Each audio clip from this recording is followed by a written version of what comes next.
Good morning, folks. Welcome to Mark's morning business check-in. It's 7:30 a.m. on the 17th of February. Welcome to the show. As you know, we do this show every single morning, weekday morning, not weekends. Every weekday morning, we do this show. It's fantastic to have you on board. I'm just putting live our other channels now, which will be going live now, and all our other channels are live. So we do, as I said, we do this show every single morning. And if you ever miss the show, we are also on podcast, and we also have playbacks on our YouTube channel every single day. So this show has been live since the 6th of January. We've been doing this since the 6th of January. So if you missed any of our shows, we've talked about goal setting, we've talked about business in all different respects, we've talked about cash flows, we've talked about a whole load of stuff. And yesterday, we talked about crisis management and what would you do if your company was hit with a major crisis? Is your management team ready? And I got a few emails back from people asking questions. So we're just going to tackle some of those emails this morning and what the gist. So I'm not going to read out the individual emails. But as I said yesterday, the whole talk was about what would you do? And is your management team ready if your company got hit by a crisis? And what I mean by a crisis is, what happens if your business customer, your biggest customer, told you they were leaving? What would happen if your biggest customer went bust, like one of mine did, owned me £500,000, and we had to close down the business? What would happen if you had a product recall? And what would happen if, for some reason, the service you gave was inadequate and customers started to complain and there was a claim on your insurance? Or what would happen if you had a crisis within the company? It could be a death of a senior member of the management team, or it could be some type of scandal that hits the company. So a crisis can come at all angles, And one of the challenges being ready for that. We've all seen with COVID that 99% of companies, or 99.9% of companies, hadn't got a playbook and hadn't got a plan for anything like COVID. They do now. And the amount of companies that got into serious trouble because of lack of turnover, lack of cash flow, they weren't ready to go online. And the amount of companies that made money by putting people online and helping with e-commerce and helping with technology. So when there's a crisis, there's opportunity and there's also struggle. And one of the things that I said was, we do workshops for people, for management teams, all around crisis and throwing them into a crisis situation. And one of the emails I got in was, can this type of workshop be run by the staff, like the HR department or the training department? And the reality is no. And one of the biggest problems we find with trying to do these type of crisis management is that the managing director, he or she already has a certain view of their staff. They already have a certain view of how strong their management team is. It could be the financial controller, it could be the financial controller, it could be the marketing director, it could be the sales director, but they have a view on how strong their management team is. And so if they run this course themselves, they just assume that certain people who they believe are very good at the job, and they are good at the job, they're good at what they do in their field they're in. But when it comes to a crisis, you want your whole management team standing up together and fighting from all angles. As I explained yesterday, when we got hit by £500,000 bad debt by one of our customers going bust, my management team failed on all levels, in the sense that I end up having to fight on all fronts. And because of that, we lost the company. However, the company before that, Indigo, when we got hit by a big crisis, the whole management team pulled together and used all their skills and their creativity to solve the problem. And we went from strength to strength after that. We grew as a company and we grew as a management team. We just kept growing. So it's very, very important that suddenly, if tomorrow morning you find out that your biggest customer is gone, maybe they've given you a week's notice to leave you, and it could represent 10, 20, 30, 40% of your turnover. What are you going to do? Are you going to be running around like a headless chicken trying to figure out the next steps? Is your management team going to stick to what they're good at, marketing, sales, finance, and not really work as a real team to get you to the next point? And that's why our workshops, why we do workshops going into companies, because we don't know the people. So when we throw scenarios at the people, we don't know what their skill sets really are, but we know what skill sets we're looking for in case this happens to you. And as I said, we've seen companies whose biggest customer has gone bust. We've seen SMA baby food who had to do a major recall. We've seen other companies who had to recall our products. And you can tell from the PR coming out from that company that they weren't ready for that. They had no playbook for that. They didn't know where they were going. They were playing it basically by ear on their coattails. There wasn't a playbook. And it's so important to have a plan. And I can't emphasize that enough. When we found out that one of our biggest companies had gone bust, it was ultimately my fault. And the reason I say my fault is that I gave them too much credit. I assumed they were backed by a big UK company, that they were solid. That was the wrong assumption. But when they went bust, our bank pulled their finance. So it was me going around to other banks trying to find the finance. It was me trying to do a deal with all our present suppliers to stay with us. And the majority decided they would work with us, except for RTE, who decided no, they wanted their money, and that was the end of it. But that was okay in a way, because I knew now I needed to raise about £200,000 to plug the gap for RTE. But my other issue was the daily cash flow. Because we are financed by invoice discounting and the bank was pulling our funding, I had to find someone to take their place. And my problem was my financial controller was too young. He was inexperienced. And that's not his fault. He was inexperienced. And because I didn't have a playbook, because I hadn't done a scenario in the company of what if this happens, what are we going to do? Are we going to reduce costs? Are we going to have layoffs? Are we going to move premises? How do we find a new bank? Who do we go for more money? What PR company do we have on call to get ready to make statements to the newspaper, to the media, to social media? What is our message if this happens? Because the more you have ready, the more you have a playbook ready to go, then the less it's going to affect your company. Now, it will affect your company, but how can you minimize the damage? How can you make your present customers, your customers out there looking in, assume you are okay, you're doing fine? Yes, they have a problem. Yes, maybe the managing director has passed away. Yes, maybe there's a product recall. Yes, maybe one of their biggest customers have gone bust. Yes, maybe one of the biggest suppliers have been taken over and they may lose that product to sell to us. But you have to give the outward appearance that everything is all right. And that's very hard to do if you're fighting inside the company, trying to keep things going. And it's very hard to keep that image out there.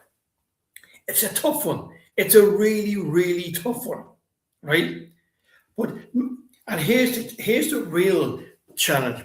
Many people who entrepreneurs and people who run their own companies, they all assume, and they assume wrong in 90% of the time, that they know who the strongest people are on the management team.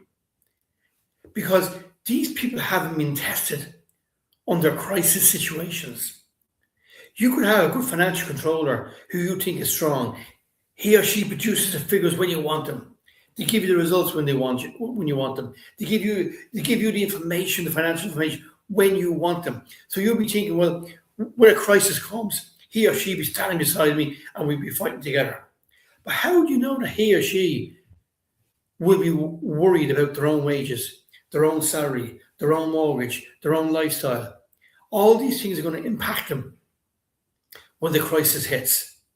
So really, how can they manage their own lives and the crisis? Because the problem when a crisis hits, in some respects, it's every person for themselves.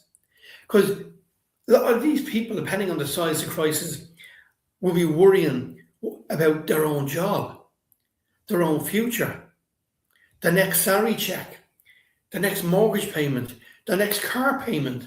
And you can't blame them for worrying about that. But if they have the skills, they should be able to park that worry and fight the cause of the worry, which is the crisis that is happening within your company now.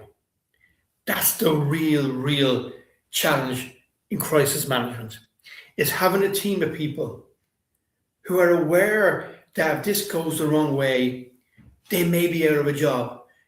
And it might take them a period of time to find a new job, depending on their age, depending on their experience, and depending on how close and how tied in they are to your company.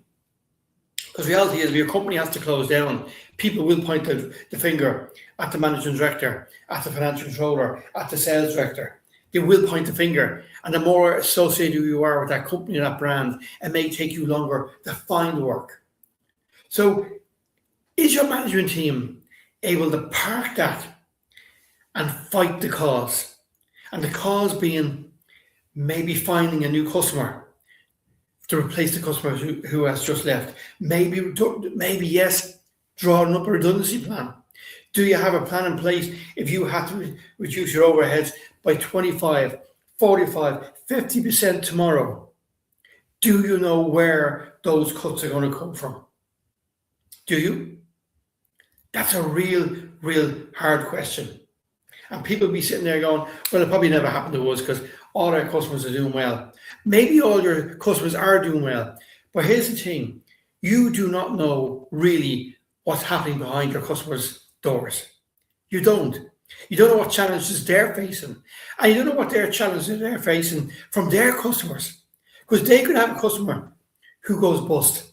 That affects them, that affects you. It's the chain reaction. And if you're in that chain, you need to have a plan to fight your corner and to come out winning.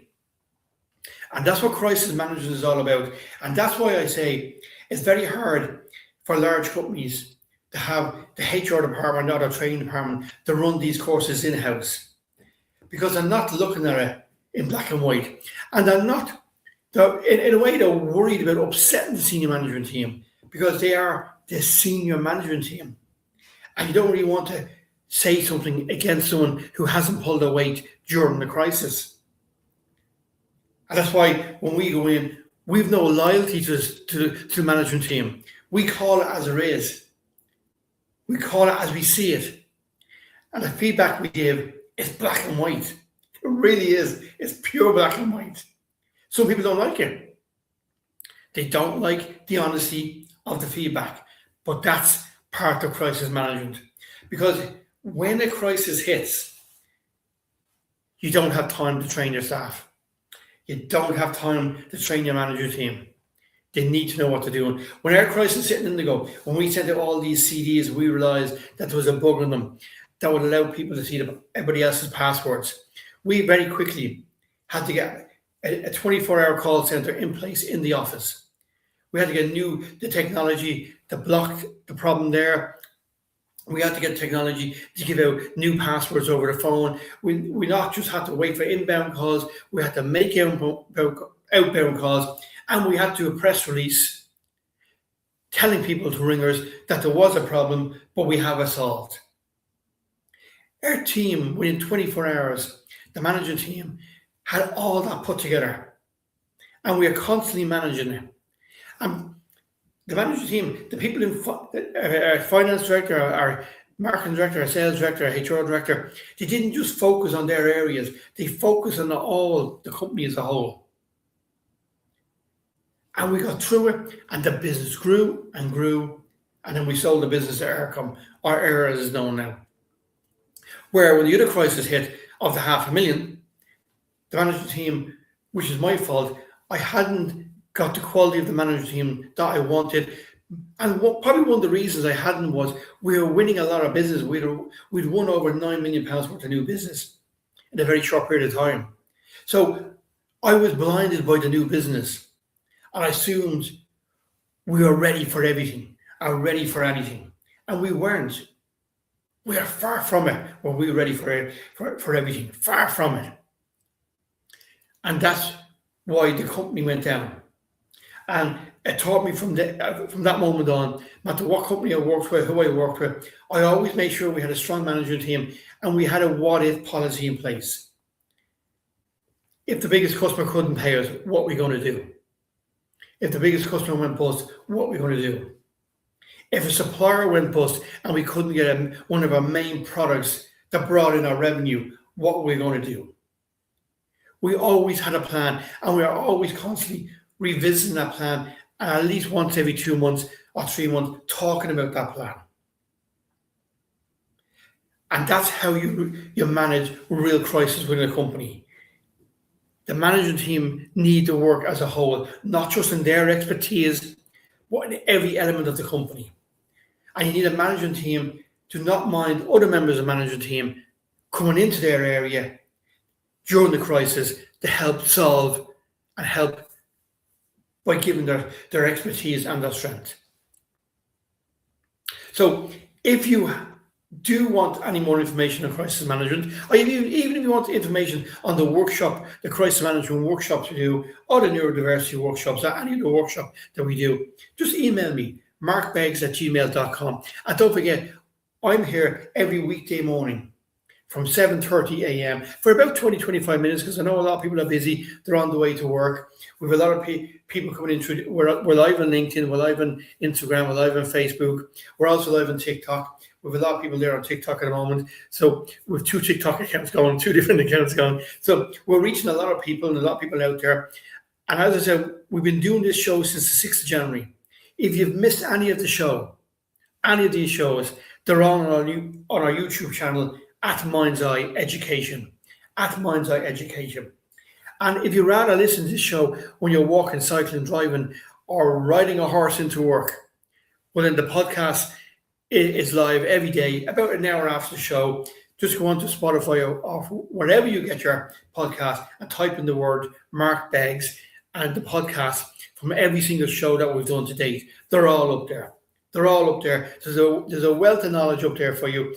And don't forget, because we have an awful lot of free training videos on our YouTube site, make sure you hit the follow button on any social media you're looking at us, or subscribe. It's free. It's free. Hit the button, okay? So if you do have any more questions, because we had a lot of questions in yesterday about crisis management and can we do it in-house and what you think, and how do I test my own people?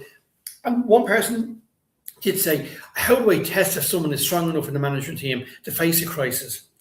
And the challenge with that is, it's very hard unless you're doing some type of exercise. Like the Army do war exercises for a reason, to see where the gaps is and plug the gaps. Doing a crisis management exercise is to see where the gaps is and plug the gaps. You can't just decide that your financial controller or your marketing director or sales director may be weak when it comes to a crisis. Because one thing I've learned in business over my 30 years is that the people who you think sometimes are the weakest are the ones who step up to the plate and prove themselves and show you how strong they are, and are the ones that are right behind you, that have your back through the whole crisis. So you never write anybody off. You never say they may be too weak in a crisis, because you don't know if they will be too weak in the crisis. You just don't know until it hits. And that's why, like the Army doing the war exercises, you need to do your crisis exercises to see where are the gaps. Is your phone line able to go live for 24 hours a day? How quick can you get a call center together? How quick can you get ads in the newspaper, on the social media? How quick can you bring down your website to stop taking credit cards if you've been hacked? Do you have the phone number of the people who run your website to tell them in 10 minutes time, take down our website, we have a serious problem? It's simple questions like that can save you an absolute fortune if you can answer them. And the amount of people, when I ask that simple question to, look at me and say, I'm not sure, how do I ask so-and-so? They don't have a phone number of the person who can pull down their site if they think they've been hacked, or someone has done something to all the products on the site, or someone has hacked in to their Stripe account. They don't have the number of the person to take down that site or take down the main site. These are simple things, but in a crisis situation, they are so important.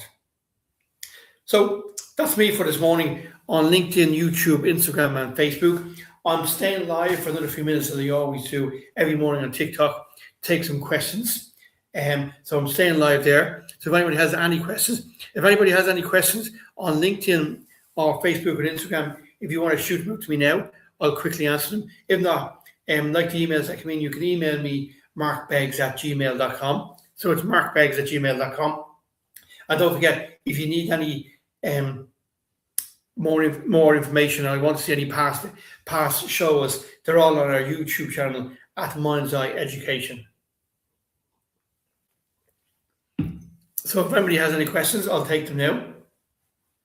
If not, I know some people don't like asking questions online because they don't want to let people know that there may be a vulnerability there, or there may be a weakness in their own company, and they just want to do it by email, which is okay. And you have the email address on the end of the screen there. It's markbeggs@gmail.com.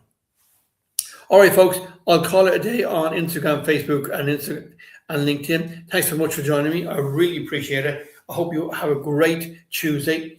I can see where I'm looking here. The mornings again so much brighter. It's absolutely fantastic. When I started this show, when I ended it around this time, it was always very dark outside. Now this morning, before I even started the show, it was bright outside, which is absolutely brilliant. It means spring and summer is on the way. Take care of yourself.